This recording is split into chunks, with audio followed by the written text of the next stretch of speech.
မင်္ဂလာပါခင်ဗျာအခုဆိုရင် Google Gemini AI ကကျွန်တော်တို့ထင်ထားတာထက်ပိုပြီးစွမ်းဆောင်လာနိုင်ပါပြီအရင်က Gemini ကိုမေးခွန်းမေးတာစာရေးခိုင်းတာလောက်ပဲလုပ်လို့ရခဲ့ပြီမဲ့အခုတော့ PDF Word Excel နဲ့ Google Slide တွေကိုပါဓာတ်ရိုက်ဖန်တီးပေးနိုင်တော့မှာပါဒါဟာရုံးလုပ်ငန်းလုပ်တဲ့သူတွေနဲ့ကျောင်းသားတွေအတွက်တကယ့်ကို game changer ဖြစ်လာမှာပါဒီနေ့ဗီဒီယိုမှာ Gemini ရဲ့ဒီစွမ်းဆောင်ရည်အသစ်တွေကိုဘယ်လိုသုံးရမလဲဆိုတာအသေးစိတ်ပြောပြပေးသွားပါမယ်ပထမဆုံးအနေနဲ့ Gemini ကို file တွေဓာတ်ရိုက်ထုတ်ခိုင်းလို့ရပါပြီဥပမာ2026ခုနှစ်ရဲ့နီးပညာ rumors တွေအကြောင်း report တစ်ခုကို Google Doc အနေနဲ့လုပ်ပေးပါလို့ခိုင်းလိုက်ရုံနဲ့သူက Google Drive ထဲမှာ file တစ်ခုဓာတ်ရိုက်ဆောက်ပေးသွားမှာပါ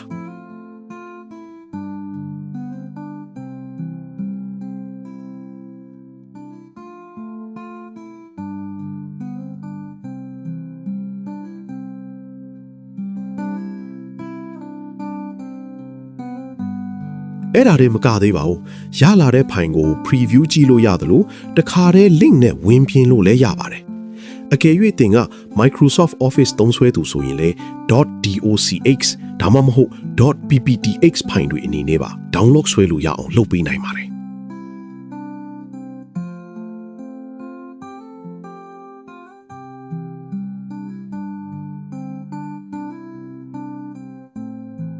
ဒါကတော့အမိုက်ဆုံးအပိုင်းပါကျွန်တော်တို့စီမှာရှိတဲ့ခရီးသွားစရိတ်ပြေးစားတွေဒါမှမဟုတ်စည်ရင်းစရာတွေကိုဓာတ်ပုံရိုက်ပြီး Gemini စီပို့လိုက်ပါပြီးရင်ဒီအချက်အလက်တွေကို Excel file လုပ်ပေးပါလို့ပြောလိုက်ရုံနဲ့သူကနေဆွဲအမျိုးအစားကြာသိငွေဆိုပြီး column တွေနဲ့တေးသေးတက်တက်စရာဆွဲပြီးမှာပါ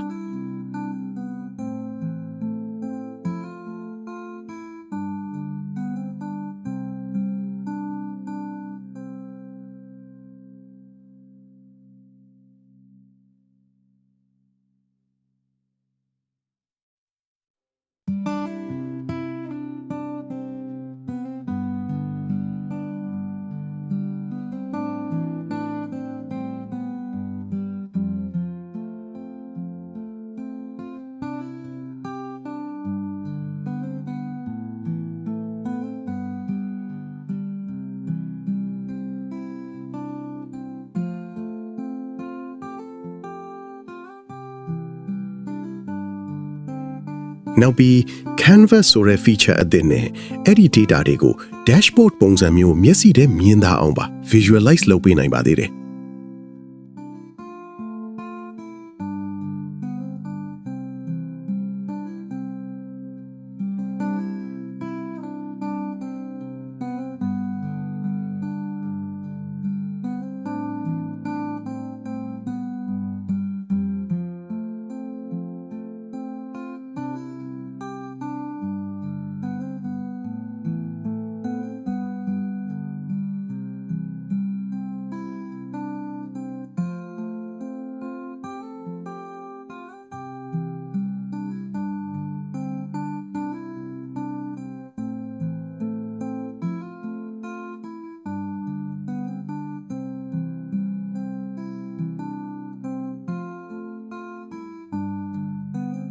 Gemini ကတင်းရဲ့ Google Drive ထဲက file တွေကိုလည်းဖတ်နိုင်ပါတယ်။ဥပမာ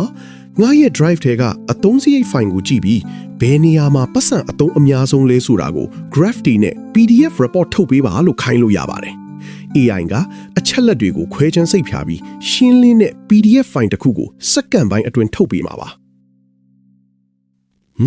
ကောင်းတာတွေပဲပြောလို့တော့မရသေးဘူးပေါ့ဗျာ။အားနည်းချက်လေးတွေလည်းရှိပါသေးတယ်။လက်ရှိမှာတော့ရှိပြီးသားဖိုင်ကိုအထဲဝင်ပြင်တာထက်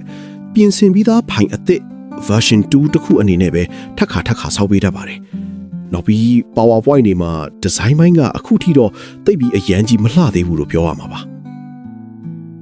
ခြုံပြောရရင်တော့ Google Gemini ရဲ့ဒီ update ဟာ